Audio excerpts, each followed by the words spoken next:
আন্দোলনে উত্তাল, ঢাকা সহ সব বিশ্ববিদ্যালয় বন্ধ ঘোষণা। সূর্য সেন হলের সামনে মোটরসাইকেলে আগুন, ঢাবি প্রশাসনের নিষ্ক্রিয়তাকে দুষছেন নিপীড়ন বিরোধী শিক্ষকরা। দেশের বিভিন্ন জায়গায় কোটা সংস্কার আন্দোলনকারীদের বিক্ষোভ, ফেনীতে সংঘর্ষ, রংপুরে নিহত সাইদের দাফন, দুপুরে সারা দেশে গায়েবানা জানাজা কর্মসূচি। আন্দোলনের ওপর ভর করে সরকার উৎখাতে নেমেছে বিএনপি জামাত, বলেন ওবায়দুল কাদের। অস্তিত্বের প্রশ্নে ছাড় নয়, নেতাকর্মীদের সতর্ক থাকার নির্দেশ। পবিত্র আশুরায় রাজধানীর হোসনি দালান থেকে তাজিয়া মিছিল, হাই হোসেন ধ্বনিতে শোকের মাতম।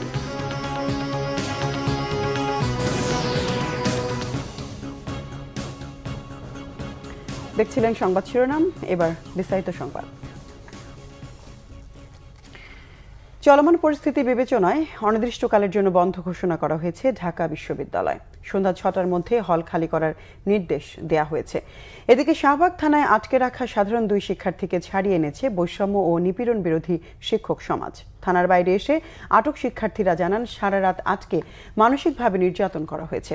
আইন বিভাগের শিক্ষক আসিফ নজরুল অভিযোগ করেন, আক্রান্ত শিক্ষার্থীদের আটক করা হলেও প্রকাশ্যে অস্ত্র দিয়ে গুলি করা সন্ত্রাসীদের খুঁজে পায় না পুলিশ। আরও জানাচ্ছেন দীপন দেওয়ান।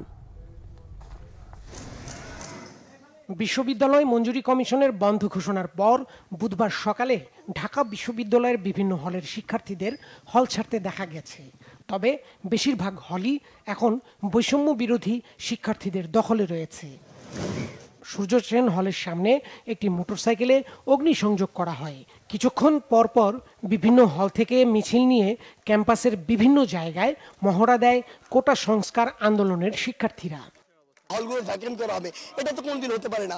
হল ভ্যাকেন্টের এই যে সিদ্ধান্ত যদি হয়, এটি হবে যে আন্দোলনকে নষ্ট করার একটি সিদ্ধান্ত।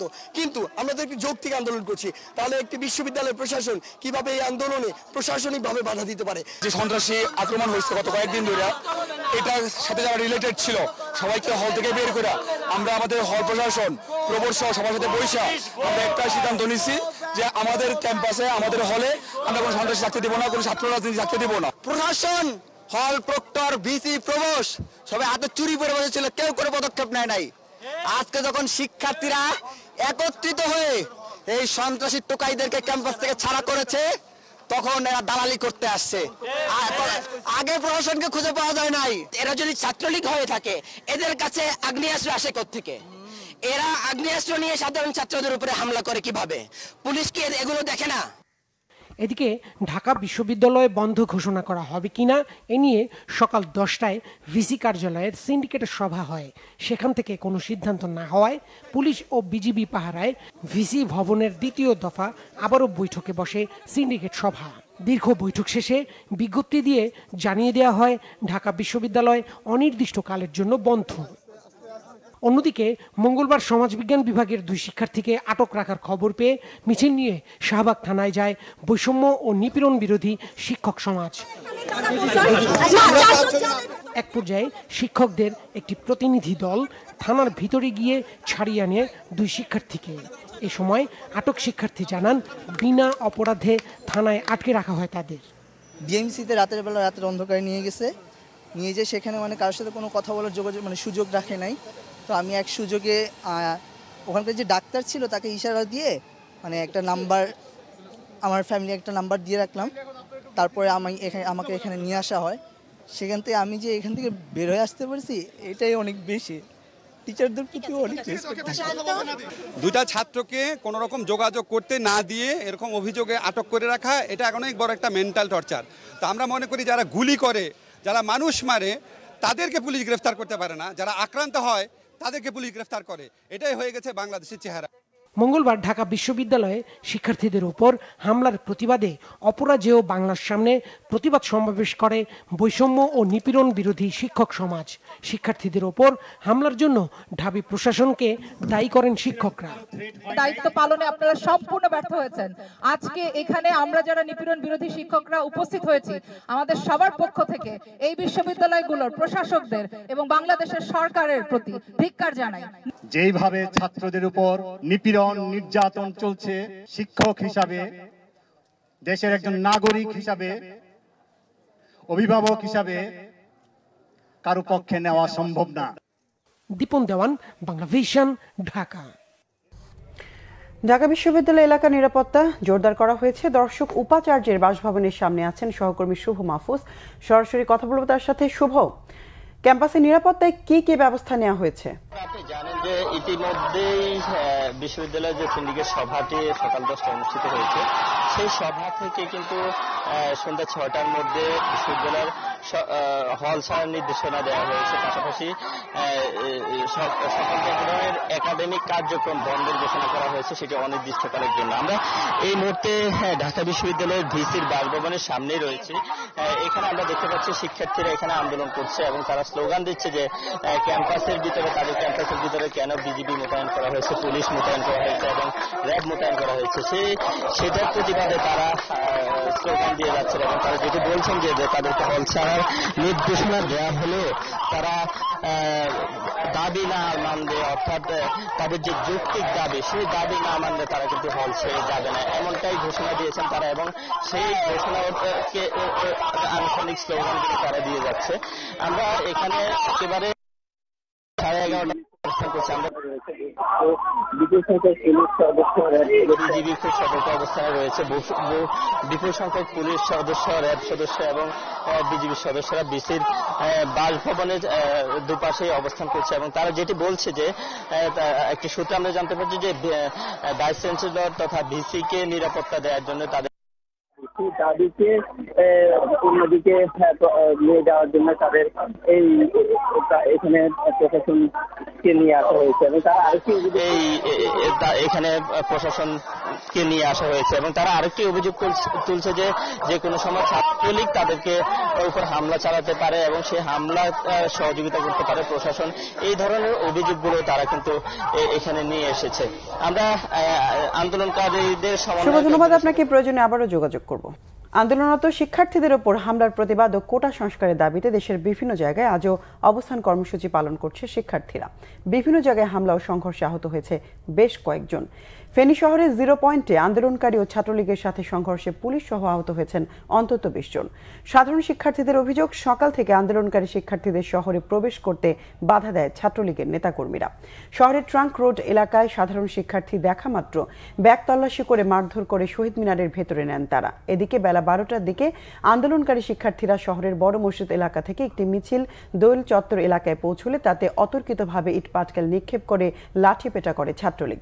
তবে এই ঘটনা অস্বীকার করেছেন জেলা ছাত্রলীগের সভাপতি তোফায়েল আহমেদ তপু। খুলনায় নতুন রাস্তা মোড়ে অবস্থান নিয়ে বিক্ষোভ করছে বিএল কলেজের শিক্ষার্থীরা। বৈষম্য বিরোধী ছাত্র আন্দোলনের ব্যানারে সকালে অবস্থান কর্মসূচির কারণে বন্ধ হয়ে যায় যানবাহন চলাচল। এদিকে নগরীর 0 পয়েন্টে অবস্থান কর্মসূচি পালন করে খুলনা বিশ্ববিদ্যালয়ের শিক্ষার্থীরা। এতে 1 ঘন্টারও বেশি সময় খুলনা থেকে বাগেরহাট, সাতক্ষীরা ও যশোরগামী যানবাহন চলাচল বন্ধ থাকে।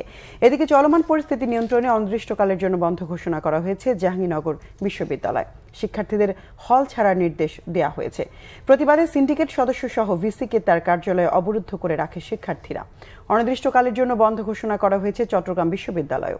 কোটা আন্দোলনকারীদের সাথে ছাত্রলীগের সংঘর্ষের ঘটনায় নগরীর পাঁচলাইশ ও খুলশী থানায় 3টি মামলা হয়েছে। এসব মামলায় অজ্ঞাত 400 থেকে 500 জনকে আসামিও করা হয়েছে। রংপুরে কোটা আন্দোলনের সমন্বয়কারী বেগম রোকেয়া বিশ্ববিদ্যালয়ের ইংরেজি বিভাগের 12তম ব্যাচের শিক্ষার্থী আবু সাইদের দাফন সম্পন্ন হয়েছে। সকালে আবু সাইদের গ্রামের বাড়ি রংপুরের পীরগঞ্জ উপজেলার জাফরপাড়া কামিল মাদ্রাসা মাঠে নামাজে জানাজা শেষে বাবনপুর গ্রামে পারিবারিক কবরস্থানে তাকে দাফন করা হয়। মঙ্গলবার দুপুরে রংপুরে বেগম রোকেয়া বিশ্ববিদ্যালয়ের কোটা সংস্কারের দাবিতে আন্দোলনের সময় পুলিশের গুলিতে নিহত হন বেগম রোকেয়ার ইংরেজি বিভাগের শিক্ষার্থী আবু সাইদ। মেধাবী আবু সাইদের মৃত্যুতে তার পরিবারে ও এলাকায় শোকের ছায়া নেমে এসেছে। কোটা সংস্কার আন্দোলনে হামলায় নিহতদের স্মরণে গায়বানা জানাজা কর্মসূচি পালনের পর রাজধানীর বায়তুল মোকাররম এলাকায় বিএনপি নেতাকর্মীদের সঙ্গে পুলিশের সংঘর্ষ চলছে। এই মুহূর্তে সেখানে আছেন বিশেষ প্রতিনিধি সিকান্দার রেমান।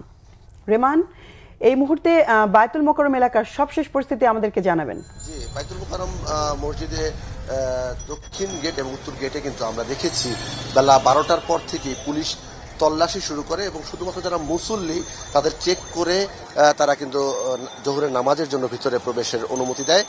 আর বিএনপি নেতৃবৃন্দ বলতে বিএনপি মহাসচিব মির্জা ফখরুল ইসলাম আলমগীর, স্থায়ী কমিটির সদস্য মির্জা আব্বাস, এবং স্থায়ী কমিটির আরেক সদস্য আমির খসরু মাহমুদ চৌধুরী সহ বিভিন্ন পর্যায়ের সিনিয়র নেতারা কিন্তু এখানে এসেছিলেন এবং তারা গায়েবানা জানাজা পড়বেন।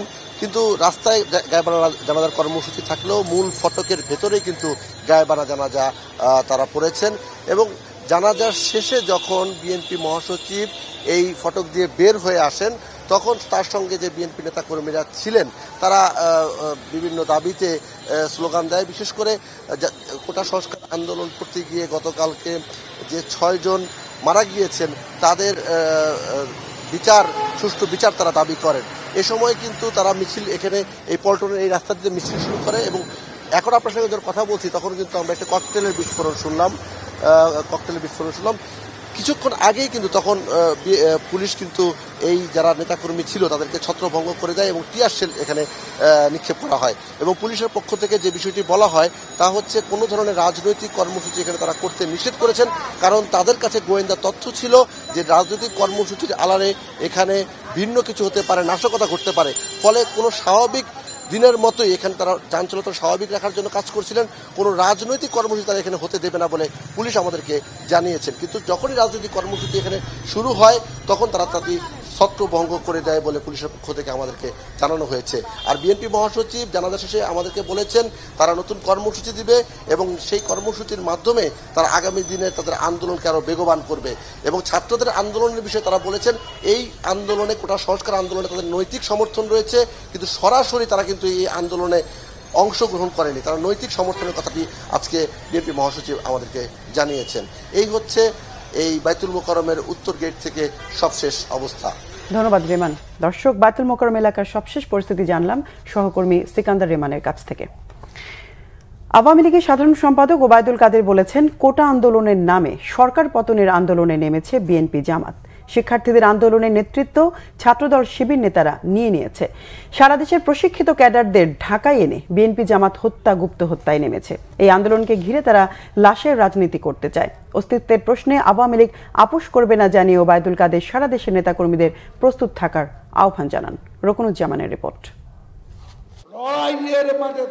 কোটা আন্দোলনে সহিংস পরিস্থিতির মধ্যে বুধবার ঢাকা জেলা ও মহানগর উত্তর দক্ষিণ আওয়ামী লীগ নেতাদের সাথে যৌথ সভা করেন দলটির সাধারণ সম্পাদক ওবায়দুল কাদের সহ কেন্দ্রীয় নেতারা। মঙ্গলবারের পরিস্থিতি ও বিএনপি নেতাদের বক্তব্যের বরাত দিয়ে ওবায়দুল কাদের বলেন কোটা আন্দোলনকে সরকার পতনের আন্দোলনে পরিণত করার চেষ্টা করছে বিএনপি জামাত। এই আন্দোলনের নেতৃত্ব তারা নিয়ে নিয়েছে বলেও দাবি করেন ওবায়দুল কাদের।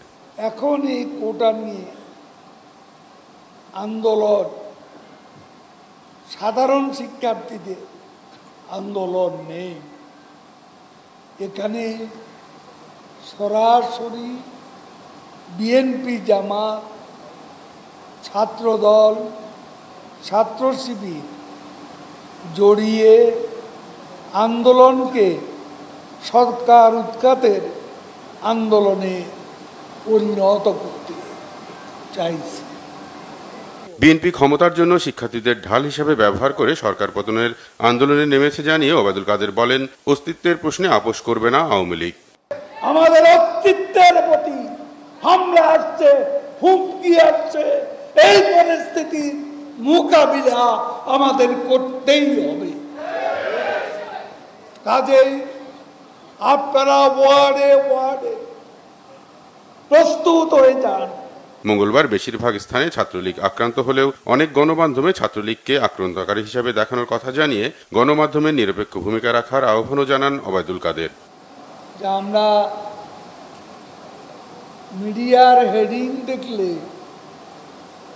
মনে হয় যে সব আক্রমণেরই আক্রমণকারী ছাত্রলীগ,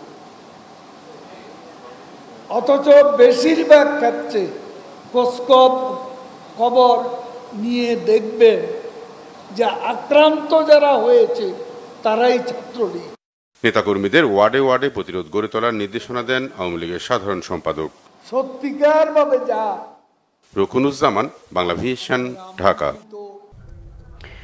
নানা আয়োজনে পালিত হচ্ছে পবিত্র আশুরা। শুধু শোক নয়, মুসলিম উম্মার জন্য নানা কারণে তাৎপর্যপূর্ণ দিনটি। পুরান ঢাকার হোসেনি দালান থেকে শিয়া সম্প্রদায়ের তাজিয়া মিছিলটি রাজধানীর বিভিন্ন পথ ঘুরে ধানমন্ডিতে গিয়ে শেষ হয়। কারবালার ইতিহাস স্মরণ করে হাই হোসেন মাতমে শোক করেন শিয়া তরুণরা। আরো জানাচ্ছেন মামুন আব্দুল্লাহ, ক্যামেরায় ইসমাইল হোসেন। 10ই মহরম পবিত্র আশুরা উপলক্ষে শিয়া সম্প্রদায়ের মাতম স্মরণ করিয়ে দেয় কারবালা প্রান্তরে হযরত মুহাম্মদ সাল্লাল্লাহু আলাইহি ওয়াসাল্লামের দৌহিত্র ইমাম হোসেন রাদিয়াল্লাহু তাআলা আনহু এর আত্মত্যাগ। তাজিয়া মিছিলে সেই শোকেরই বহিঃপ্রকাশ। আইনশৃঙ্খলা বাহিনীর কঠোর নিরাপত্তার মধ্য দিয়ে হোসেনি দালান থেকে সকাল 10টার পর বের হয় তাজিয়া মিছিল। ছোটকালে থেকে মানতি করা আছে আমার ভাই গো, আমরা আসি, প্রতি বছরই আসি। প্রতি বছরই আমার ভাই আসে, এখানে আসে পড়ে। নিশান, আলাম সহ প্রতীকী নানা বস্তু নিয়ে মিছিলে যোগ দেন শিয়া তরুণরা। প্রতীকী মাজার নিয়ে আসা হয় শোকের মিছিলে। তাদের যে শহীদের যে কষ্টটা, আমাদের এই কষ্টটা কখনো যাবে না আমাদের থেকে। এই কষ্টে আমাদের শোক মিছিল করা। প্রতি বছর হযরত ইমাম হোসেনের শোকের একটা অন্তরে ভালোবাসা নিয়ে আমাদের ফ্যামিলি, মা আব্বা আম্মা মানছে, আমাদের শিখে গেছে, আমরা এইভাবে নিয়ম পালন করি। বছরের পর বছর তাজিয়া মিছিলে আসছেন অনেকেই। কারবালার ইতিহাস প্রজন্ম থেকে প্রজন্মে ছড়িয়ে পড়ুক এমন প্রত্যাশা তাদের। প্রতি বছর যেরকম দেখতে আসি এবারও আমরা দেখতে আসছি, এজন্যই। আমার বাবা মানতি করছিল, তার নাকি এখানে আসা দরকার, তাই আমি এর বেশি কিছু জানি না।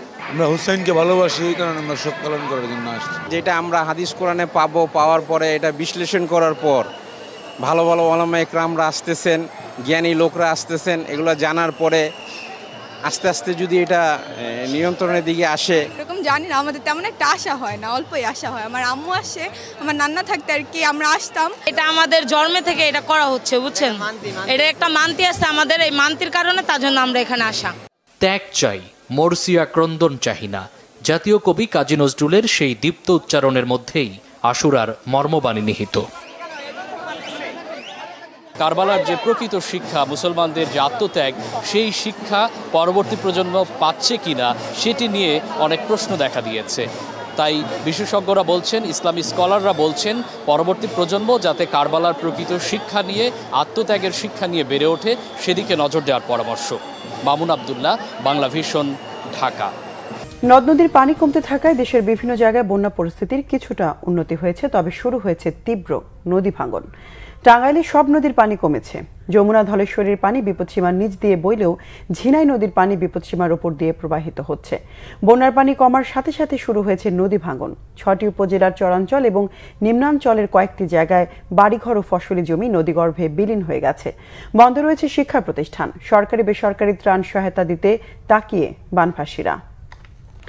দর্শক, ছিল এখনকার মতো। পরের সংবাদ বিকেল 4টায়। এর আগে 3টায় রয়েছে নিউজ টপ 10, দেখার আমন্ত্রণ রইল। এছাড়া বাংলাভিশন সংবাদ ও সংবাদ সংশ্লিষ্ট অনুষ্ঠান দেখতে ভিজিট করুন www.bvnews24.com ও facebook.com/banglavishnnews এবং সাবস্ক্রাইব করুন youtube.com/banglavishnnews। এতক্ষণ সঙ্গে থাকায় ধন্যবাদ সবাইকে।